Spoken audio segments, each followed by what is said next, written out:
Hello दोस्तों, स्वागत है आप सबका एक बार फिर हमारे चैनल पर। बात करने वाले हैं इस वीडियो में कर्मचारियों से जुड़े अपडेट्स व जानकारी की। बात करेंगे कर्मचारी से जुड़े अपडेट्स की। तो कर्मचारियों का 4 जनवरी को यानी कल ही एक आंदोलन होने वाला है जयपुर में। इसी को लेकर अपडेट्स हैं। तो सबसे पहले आपको खबर दिखा देते हैं कि कर्मचारी जो है अपने विभिन्न मांगों को लेकर जो है सरकार से एक प्रकार से मांग करने वाले हैं और बड़ा आंदोलन करने वाले हैं, जिसमें कर्मचारियों की विभिन्न प्रकार की मांगे हैं, चाहे वो वेतन संबंधित हो, स्थायीकरण को लेकर हो या कोई एरिया रिलेटेड हो, और भी कई प्रकार की समस्याएं, चाहे वो एनपीएस है, ओपीएस है, जैसी समस्याएं मुख्य मुद्दे हैं। तो सरकार के खिलाफ एक बार फिर कर्मचारी जो है इकट्ठा हो रहे हैं। मुख्यमंत्री की बजट घोषणा पर अमल नहीं होना व सरकार की बेरुखी को लेकर राज्य के लगभग 8 लाख कर्मचारी एक बार फिर से जयपुर में 4 जनवरी को इकट्ठा होने वाले हैं। और ये जो हो रहा है सम्मेलन, कह सकते हैं आंदोलन एक प्रकार का, वो है अखिल राजस्थान राज्य कर्मचारी संयुक्त महासंघ एकीकृत के प्रदेश अध्यक्ष गजेंद्र सिंह राठौड़ की अध्यक्षता में हो रही है। ये प्रांतीय व जिलों की बैठक में आंदोलन की घोषणा की जाएगी। तो ये एक प्रकार से इनकी बैठक होने वाली है और इसमें बात करते हो प्रदेश अध्यक्ष गजेंद्र सिंह राठौड़ की अध्यक्षता में हो रही है। प्रांतीय व जिलों की बैठक में आंदोलन की भी घोषणा की जाएगी।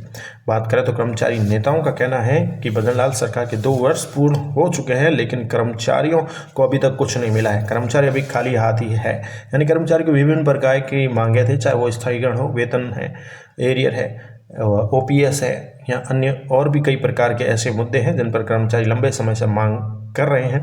उसी को लेकर है, स्थानांतरण है जैसी समस्याएं हैं। तो बैठक में जो होने वाली बैठक है वह उदयपुर से प्रदेश संगठन के मंत्री जो है धूल सिंह चोड़ावत व जिला अध्यक्ष प्रदीप गर्ग के नेतृत्व में उदयपुर से महासंघ का एक शिष्टमंडल बैठक में भाग लेने के लिए जयपुर प्रस्थान करेगा। और प्रतिनिधि मंडल में उदयपुर से प्रदेश संरक्षक ओम प्रकाश श्रीमाली ने बताया कि उदयपुर शहर को भी B2 का दर्जा की मांग को लेकर प्राथमिकता से मुद्दा उठाया जाएगा। इस बार बैठक में मांगों में जो मुख्य मांगी है बता दें तो आपको वेतन विसंगति, कई विभागों में आज दिनांक तक DPC नहीं होना, 8वां वेतन आयोग व कम्यूटेशन कटौती की अवधि कम करने जैसे कई बिंदुओं पर चर्चा की जाएगी। जैसा कि आपको बताया कि मोस्टली जो कर्मचारियों की समस्याएं हैं, वेतन विसंगति है, स्थानांतरण है, कोई डीए का एरियर है, इस प्रकार के DPC है, 8वां वेतन आयोग है, इस प्रकार के कई मुद्दे हैं, उन पर चर्चा की जाएगी। बात करें अगली खबर की तो राज्य बीमा पॉलिसी के भुगतान को लेकर महत्वपूर्ण दिशा निर्देश जारी हुए हैं। तो राज्य बीमा प्रावधान निधि विभाग के आगामी वित्तीय वर्ष 2026-27 में सेवानिवृत्त रिटायरमेंट होने वाले राज्य कर्मचारियों के हित में राज्य बीमा पॉलिसी के भुगतान को लेकर महत्वपूर्ण दिशा निर्देश जारी किए गए हैं। राज्य बीमा और प्रावधान निधि विभाग के संयुक्त निदेशक श्रीमती प्रियंका मेहरानिया ने बताया कि 1 अप्रैल 2026 से 31 मार्च 2027 के मध्य सेवानिवृत्त होने वाले कार्मिक जिनकी जन्म तिथि 1 अप्रैल 1966 से 31 मार्च 1967 के बीच है और जिनकी बीमा पॉलिसी जो है 1 अप्रैल 2026 को परिपक्व होगी। उन्होंने बताया कि दावों के त्वरित इनकी निस्तारण होंगे। इसके लिए संबंधित कार्मिकों की अंतिम प्रीमियम कटौती जो है नवंबर में दिसंबर 2025 तक करवाई जानी थी। इसके पश्चात परिपक्वता स्वतः दावा प्रपत्र को आवश्यक दस्तावेजों सहित अपनी SSO ID के माध्यम से न्यू SIPF पोर्टल पर 1 जनवरी 2026 से ऑनलाइन सबमिट करना होगा। तो ऐसे जो कर्मचारी हैं जिनकी जन्मतिथि बताई गई है इनके बीच है और वो 1 अप्रैल को परिपक्व हो जाएगी उनकी पॉलिसी 2026 को। तो ऐसे में उनको अपने आवश्यक दस्तावेज देने हैं और अंतिम उनकी कटौती रहेगी वह नवंबर दिसंबर तक करवाई जानी थी। आवश्यक दस्तावेज जो है SSO ID के माध्यम से न्यू SIPF पोर्टल पर उनको जमा कराना है और ऑनलाइन सबमिट करना होगा। 1 जनवरी से है ये। समय पर आवेदन प्राप्त होने पर दावा संबंधित कार्मिक के बैंक खाता में हस्तांतरित कर दी जाएगी। दावा प्रपत्र जो भी है प्रस्तुत करते समय कार्मिक को परिपक्वता स्वतः जो दावा प्रपत्र है उसके साथ बीमा की रिकॉर्ड बुक, मूल बीमा पॉलिसी, पदस्थापन का विवरण, प्रशिष्ट का व बैंक की पासबुक तथा कैंसिल चेक की प्रति आवश्यक रूप से अपलोड करनी होगी। इसके अतिरिक्त राज्य सरकार द्वारा जिन चिकित्सा अधिकारियों की सेवानिवृत्ति आयु 60 से बढ़ाकर 62 या 65 कर दी गई है उनकी भी राज्य बीमा पॉलिसी परिपक्वता तिथि स्वतः ही तदनुसार परिवर्तित भी हो जाएगी। तो ये ऐसा ही जो है पॉलिसी को लेकर अपडेट है कि जिनके रिटायरमेंट हो रहे हैं तो उनके लिए ही ये खबर है।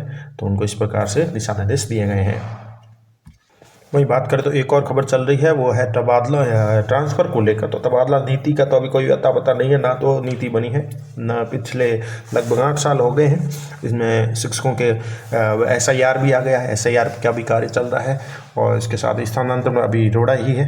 3rd ग्रेड टीचर सबसे ज़्यादा इससे परेशान है। 3rd ग्रेड शिक्षकों को 7-8 साल से तबादलों का इंतजार है। वहीं दूसरी और बात करें तो हरियाणा में 10 महीने बाद बनी सरकार ने ही तबादला नीति को मंजूरी दे दी है, जबकि यहाँ हमारे अभी तक तबादला नीति नहीं बनी है और रोज़ नए नए दावे, नई नई न्यूज़ें आती रहती है। लेकिन इसी बीच एक और रोड़ा रहेगा कि शिक्षकों के स्थानांतरण फिर से अभी मुश्किल में ही रहेंगे, क्योंकि बताया जा रहा है कि जनगणना बाधा बन रही है। तो जनगणना की तैयारियां होने वाली है, जिसमें शिक्षकों को जो है ट्रांसफ़र से एक प्रकार से रोड़ा ही अटकेगा। तबादलों की राह में जनगणना भी बड़ा रोड़ा बनेगी। विशेष रूप से थर्ड ग्रेड शिक्षकों के लिए रोक लगेगी, उनके ऊपर असर पड़ेगा। बात करें तो जनगणना कार्य में शिक्षकों की ड्यूटी लगाई जाएगी। तबादलों पर आचार संहिता जैसे हालात बन सकते हैं, जिससे प्रक्रिया और लंबी रहेगी। तो ये पूरी खबर ही है। वहीं दूसरी ओर हरियाणा सरकार ने अपने 13 महीने में एक तबादला नीति को मंजूरी दे दी है। वहीं बात करें तो शिक्षक साथी जो है थर्ड ग्रेड टीचर्स लंबे समय से इंतज़ार में ही हैं और ये इंतज़ार और आगे लंबा रहेगा, क्योंकि शिक्षकों के 7 साल से लगभग 8 साल से तबादले नहीं हुए हैं और करीब 5 लाख से ज़्यादा शिक्षकों को तबादला नीति का इंतज़ार है। इनमें करीब 1.25 लाख थर्ड ग्रेड शिक्षक हैं। इन शिक्षकों का अंतिम बार तबादला लगभग जुलाई 2018 में ही हुआ था। इसके बाद किसी भी सरकार ने अभी तक इनकी नहीं सुनी है, न तबादले हुए हैं। अब आगे भी तबादले होना मुश्किल ही है। जिस प्रकार से अभी SIR चला, SIR के बाद अब जनगणना का कार्य शुरू होने वाला है और इस प्रकार से सेशन भी एंड होगा और नया सेशन शुरू होगा 1 अप्रैल से, और उसके बाद मई से बताया जा रहा है जनगणना की ड्यूटियां लग सकती है शिक्षकों की। तो ऐसे में तबादला काफ़ी मुश्किल रहा है। वहीं दूसरी ओर आपको निर्वाचन विभाग की भी एक गाइडलाइन दिखाता है, जिसमें तबादलों में छूट दी गई है कुछ अधिकारी कर्मचारियों के लिए की है, क्योंकि जिस प्रकार से समस्त जिलों के पंचायत राज संस्था नगर निकायों के आम चुनाव शीघ्र ही संपन्न होने वाले हैं। इसी को लेकर गाइडलाइनें जारी हो रही है और टाइम फ्रेम जारी हो रहा है। इसी को लेकर विभिन्न प्रकार के जो अधिकारी कर्मचारी उनके ट्रांसफ़र और सरकारी कार्मिकों को लेकर अपडेट है कि संभागीय आयुक्त, जिला कलेक्टर, जिला निर्वाचन अधिकारी, उपखंड अधिकारी, सहायक कलेक्टर, तहसीलदार, नायब तहसीलदार की महत्वपूर्ण भूमिका रहती है। इन्हीं को लेकर उन्होंने अपडेट दिया है। इस प्रकार साथ ही इनमें पुलिस के जो आला अधिकारी होते हैं, बड़े बड़े अधिकारी रेंज, पुलिस महानिरीक्षक, उप महानिरीक्षक, अधीक्षक, पुलिस अधीक्षक, वृत्ताधिकारी, थाना अधिकारी, जो भी जोधपुर, जयपुर जिलों में बड़े बड़े पद पर कार्य रहते हैं, इन सब की भूमिका अहम रहती है। इसी को लेकर उन्होंने बात की है इस ऑर्डर में कि कार्यक्रम घोषित होने के दिन से ही समाप्ति तक जो भी पुलिस रेंज उप निरीक्षक है, महानिरीक्षक है, जिला कलेक्टर है, जिला निर्वाचन अधिकारी है, पुलिस अधीक्षक है, अतिरिक्त जिला अधीक्षक है, उपखंड अधिकारी, सहायक कलेक्टर और पुलिस अधीक्षक, वृत्ताधिकारी है या तहसीलदार है, जयपुर जोधपुर समय कार्यरत पुलिस आयुक्त है, अतिरिक्त पुलिस आयुक्त है, पुलिस उपायुक्त है, पुलिस जो भी आयुक्त है वो अपने गृह जिले में पदस्थापित नहीं रहेंगे। और साथ ही जो भी नगर निगम, नगर परिषद में भी अधिशासी अधिकारी होते हैं, नगर पालिका थाना अधिकारी है, नायब तहसीलदार, पुलिस उप निरीक्षक, वो अपने नगर पालिका क्षेत्र में पदस्थापित नहीं रहेंगे। जो उनका गृह नगर पालिका क्षेत्र है, अपने गृह क्षेत्र में वो पदस्थापित नहीं रहेंगे। इसके साथ ही खंड विकास अधिकारी भी जो है पंचायत समिति में है, थाना अधिकारी, नायब तहसीलदार, पुलिस उप निरीक्षक पंचायत समिति क्षेत्र में पदस्थापित नहीं रहेंगे। जो उनका गृह जिला है यानी गृह पंचायत क्षेत्र है, वो भी वहाँ पर नहीं रहेंगे। और साथ ही उपरोक्त ABC के कैटेगरी के साथ ही इन्होंने डेडलाइन रखी है 30 अप्रैल 2026 को कट ऑफ डेट मानते हुए। साथ ही 4 वर्षों में 3 वर्ष से अधिक की अवधि में उक्त जिले में, नगर पालिका में या पंचायत क्षेत्र में पदस्थापित नहीं रहेंगे। यानी 3 वर्ष से अधिक अवधि के जो कर्मचारी ऊपर के कैटेगरी के हो गए उनको हटाया जाएगा। पंचायत राज संस्था व नगर निकाय के चुनाव होने वाले हैं इस वजह से। इसके साथ ही उन्होंने बताया है कि यदि कोई अधिकारी पदस्थापित है इन मानदंड के विपरीत, तो उसे वर्तमान पद से स्थानांतरित करने की कार्रवाई की जाएगी। स्थानांतरित करने की कार्रवाई जो है इन्होंने डेट दी है, डेडलाइन वो है 28 फरवरी 2026 तक आवश्यक रूप से संपन्न कर ली जाए। तो बात करें तो ऊपर वर्णित जो भी अधिकारी हैं उनमें 3 वर्ष से अधिक की अवधि हो गई है, तो और जिला नगर पालिका पंचायत में जो भी पदस्थापित है वो नहीं रहेंगे और उन्हें जो है स्थानांतरित किया जाएगा। और ये कार्रवाई लगभग 28 फरवरी तक आवश्यक रूप से संपन्न करनी है। बात करें तो मतदाता सूची से जुड़े हुए अधिकारी जो भी है, उपखंड अधिकारी, तहसीलदार, नायब तहसीलदार, स्थानांतरण, उनका जो है पंचायत राज नगर निगम आम चुनाव 2026 की मतदाता सूची का कार्य आरंभ होने से पूर्ण होने तक, यानी अंतिम प्रकाशन होने तक की जो भी है आयोग की पूर्व अनुमति के बिना नहीं किया जाएगा। यानी उपखंड अधिकारी हो गए, SDM, तहसीलदार, नायब तहसीलदार, इनका भी स्थानांतरण बैन रहेगा अंतिम प्रकाशन होने तक।